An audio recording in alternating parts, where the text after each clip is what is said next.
Today was the stakeholder meeting for the European Technology Platform for Sustainable Chemistry, and it's been good practice to have this as an exchange forum for all the partners that form this platform.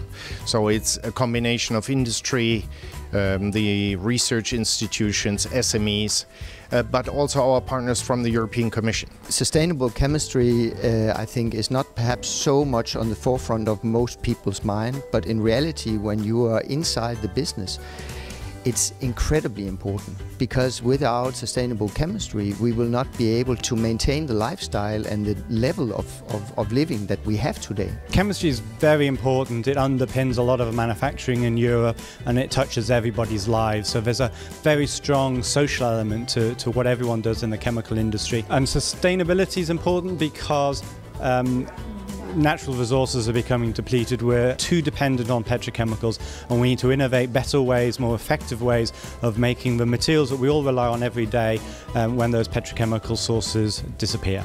Europe has a strength in research and in talents.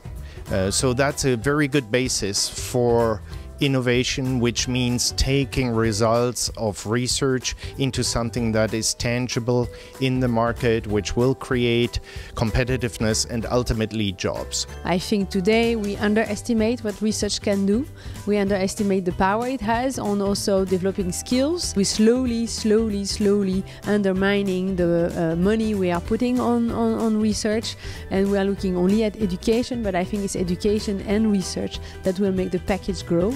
And not only research for Nobel Prizes, but research that will lead to applications and real utilities for the industry. Academia and industry need to continue to collaborate, and the framework program has been a contributor to that by encouraging collaborative projects. What we think now is we need to make sure that we don't lose focus about the importance of long-term research and the necessity to have really good interaction between the industrial sector and the academic sector very early on in the development process. The challenge is still ahead of us, because we have to deal with open science, open data issues, which are for industrial companies especially challenging, because we want to keep things secret. So the question is, where is the point? What do we keep for ourselves to be able to exploit results, and what is the good information to be spread, to give leverage to other partners and to the community? I think that the framework program is going to continue.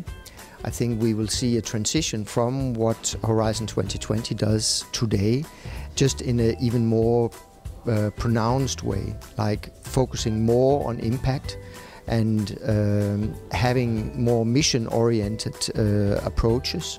What you see when you look at the investment levels in, for example, the United States or in China, they've been increasing substantially, actually for the US by a factor of 3.3, in China by a factor of 6.6, and they've not been increasing in Europe. So what we need to do is to make sure that there are new developments that create relevant businesses, that create jobs, and that will ultimately also lead to investments in Europe, because otherwise it's going to be good for the world but not necessarily for Europe.